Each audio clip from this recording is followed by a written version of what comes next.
আজ আমাদের বাগানের গাছের ডাব বিক্রি করে কত টাকা পেলাম জানো? আর আমাদের গাছের টাটকা ডাবের জল খাওয়ার মজাটাই আলাদা। তো ব্যাপারটা হচ্ছে যে প্রতিদিনের মতো আজ আমি পড়তে গেছিলাম সকালে, আর পড়তে থেকে বাড়ি আসতেই দেখলাম যে কাকুটা আমাদের গাছে সবসময় ডাব পাড়ে, ওই কাকুটা এসেছিল ডাব নিয়ে যাওয়ার জন্য। আর এদিকে আমাদের গাছের ডাব পাড়া হচ্ছিল, তাই হালকা আমি একটু দেখাশোনা করতে এসেছিলাম। আর আমাদের মোট 10টা মতো গাছ রয়েছে, আর তার থেকে আজকের মোটে 3-4টে গাছ থেকেই ডাব পাড়া হবে। তার জন্য দেখো কাকু এদিকে গাছে উঠে পড়ছিল, দেখো কি সুন্দরভাবে লাভিয়ে দিচ্ছিল ডাবের কাঁদিগুলো।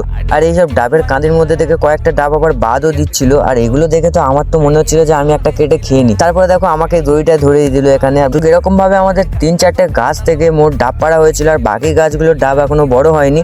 আর কয়েকটা নারকেলও হয়েছিল, আমি সেই নারকেলগুলো আলাদা করে নিয়েছিলাম, এগুলো সব বাড়িতে নিয়ে যাবো। আর এদিকে আমাদের ডাব পাড়া সব কমপ্লিট হয়ে গেছিল, আর কয়েকটা ডাব এক্সট্রা হয়েছিল, আর সেগুলো তো উনি নেবে না বলছিল, তাই আমি বলছিলাম যে আমাকে একটা কেটে দিতে। আর দেখো প্রথম দুটো কেটেছিল, এই দুটোর মধ্যে জল ছিল না, তারপর একটা কাটলো, এটার মধ্যে জল ছিল। তো সমস্ত কাজ হয়ে যাওয়ার পর আমাদের এবার হিসাবের পালা এসেছিল। মোট 20টা ডাব হয়েছিল। আর তো এদিকে আমি টাকা পয়সা হিসাব করে নিয়ে নিয়েছিলাম, আর দেখো কত টাকা নিয়েছে তোমরা দেখতেই পাচ্ছ। তো তোমরা এবার আমাকে কমেন্টে জানাও যে এক একটা ডাবের দাম কত করে পড়েছিল। আর এরপর আমি বাড়িতে চলে এসেছিলাম, আর বাড়িতে আসতেই বাবা আমাকে একটা ডাব কেটে দিয়েছিল। ভাই তোমরা বললে বিশ্বাস করবে না যে আজকের দিনটা আমার কি ভালোই না যাচ্ছে। একটা তো বাগানে খেয়েছিলাম আমি ডাব, আর ফের বাড়িতে আসতেই আবার ডাবের জল। ভাই সারাটা দিন ডাবের উপর দিয়ে কেটে যাচ্ছে আমার। আর তোমরা কারা এরকম ডাব খেতে পছন্দ করো তারাও একটু কমেন্টে জানিয়ে যেও।